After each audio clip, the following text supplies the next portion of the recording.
వేములవాడను temple సిటీగా అభివృద్ధి చేస్తామన్నారు ప్రభుత్వ విప్ ఆది శ్రీనివాస్. ఆధ్యాత్మికత ఉట్టిపడేలా రాజన్న ఆలయ విస్తరణ చేపడతామన్నారు.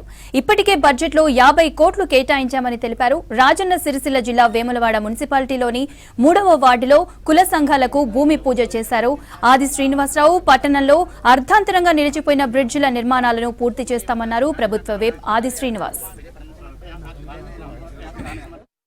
ప్రజల మధ్యలో ఉంటూ ప్రజా సమస్యల పరిష్కారం ధ్యేయంగా పనిచేస్తూ అటు పల్లెలు కానీ పట్టణం కానీ అటు రైతులకు సంబంధించినటువంటి సమస్యలు కానీ నేతలకు సంబంధించిన సమస్యలు కానీ ఎస్సీ ఎస్టీ బీసీ మైనార్టీ వర్గాలకు సంబంధించినటువంటి సమస్యలు కానీ అటు సంక్షేమము ఇటు అభివృద్ధి ఎక్కడ కూడా ఆగకుండా ముందుకు సాగాలని చెప్పిన లక్ష్యంతో పనిచేస్తూ ఈ మధ్యలో ముందుకు పోతున్న క్రమంలో వేనాడ పట్టణం ఉన్నటువంటి సుమారు 34 కుల సంఘ భవనాలకు 5 లక్షల రూపాయలు ఇస్తానిచ్చిన హామీ మేరకు మొదటి దఫా ప్రతి సంఘానికి 4 లక్షల రూపాయల చొప్పున విడుదల చేయడం, అవి మున్సిపల్ ద్వారా టెండర్ ప్రక్రియ పూర్తి చేసుకుని పనులు ప్రారంభించే దశలో ఈరోజు ఇక్కడ మనం భూమి పూజ చేసుకుంటున్నాం.